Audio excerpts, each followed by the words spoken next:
If 2021 was a free and fair election, I would be president already. Will this be a free and fair election? This is not an election to begin with. This is war.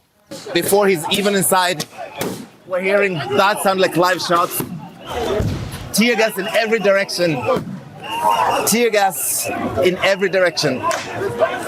It's really become a chaotic scene. There is just a month to go before Uganda's general election. A crackdown on the opposition is sparking outrage in the country. CNN's Larry Madowo recently visited Uganda to see the election build up. He joins me now live. Larry, give us a sense of what's happening there. Brian, the UN, local and international human rights groups are all criticizing the Ugandan government and President Yoweri Museveni for the extreme violence the opposition is facing just a month before the election. I want to show you some dramatic video from Monday evening in Kampala, the capital, as the 43-year-old Ugandan opposition candidate Bobi Wine is driving past a neighborhood. Police are using water cannon and tear gas against some who appear to be innocent bystanders, market people, traders, even motorcycle taxi riders, boda bodas as they're known in Uganda and in the region. And many of them were just waving at Bobi Wine or just watching this convoy drive past. And that's the violence that has seen this pop star as he's campaigning across the country. He says the government of President Yoweri Museveni does not want people to see that he's got support, that Yoweri Museveni has lost support after 40 years in power, and that he is the man to lead Uganda forward. We're wearing some flak jackets and helmets in this story because of the violence you're about to see. This is the man seeking to remove President Museveni from power after 40 years.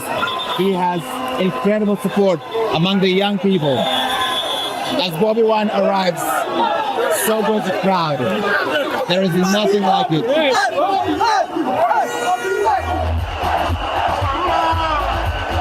Bobi Wine wants Ugandans to sing a new tune. The musician turned politician is running for president for a second time.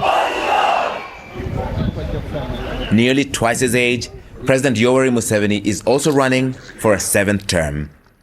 When the former general came to power after a civil war in 1986, Bobi Wine was just 4 years old. I believe that General Museveni largely views Uganda as his personal property, as his family property, and he views us as slaves.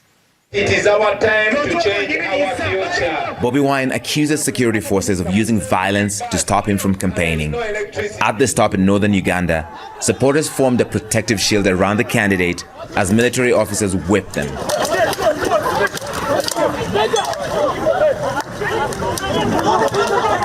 One of his closest aides was wounded. Look at what the police and the military are doing to us for no crime whatsoever.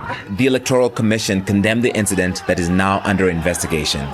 He says more than 450 members of his party and supporters have been imprisoned during the campaign, others tortured or disappeared. Some people have been shot dead at my rally, and I know the regime has me as the main target. Why won't you be allowed to campaign freely? Well, I believe it is fear. It is fear that General Museveni knows that he has no support. Every time I go out to campaign, I know that somebody is going to be beaten, somebody is going to be killed, run over by the police, shot with live bullets, and all that. The UN human rights chief has condemned widespread arbitrary arrests, detentions, and the use of unnecessary or disproportionate force against the opposition. CNN filmed hundreds of police, military, and special forces at Bobi Wine's rallies in the capital, Kampala. They blocked him from using some roads, beat up some supporters, and tear-gassed bystanders. Everywhere Bobi Wine goes, there's dozens of police officers, soldiers. It always ends up in a scuffle. And right now they're blocking his way from coming into a rally venue. And that's tear gas. Before he's even inside, we're hearing that sound like live shots. Tear gas in every direction. Tear gas in every direction. It's really become a chaotic scene. And this happens at every Bobi Wine. Police told CNN that they were forced to use tear gas here to disperse people and clear a busy intersection. They have repeatedly denied that they're specifically targeting Bobi Wine or his campaign. We all benefit from coming out of this election with the most minimal damage on individuals and property. There are 6 other candidates running for Uganda's top job, but January's election is largely a rematch between the president and the pop star. In a free and fair election, can you beat President Museveni?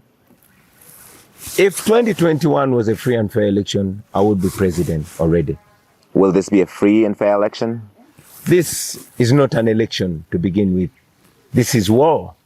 Uganda's Electoral Commission has asked law enforcement agencies to exercise restraint and stick to the law while dealing with candidates. Bobi Wine called this election war because he says so many of his party members have been arrested. You see the violence they face every time they're campaigning. And he calls President Museveni, who's been a civilian leader for 40 years, General Museveni, because he says he rules by the gun. He has captured the country, the military and the police, and they do his bidding. So he does not think that this is a legitimate election in the way that elections are taking place in other parts of the world. And the criticism of Bobi Wine and his supporters that they're violent, that they disrupt businesses, that they block roads, and that's why the police use this heavy-handed tactics. They push back on that and they say, we're just trying to campaign. We want to access the roads and go to the same venues like the opposition, like President Yoweri Museveni, Brian, and they don't always have that chance. Larry, excellent reporting. Thank you for bringing those images to us. Larry Madowo, live for us in Nairobi.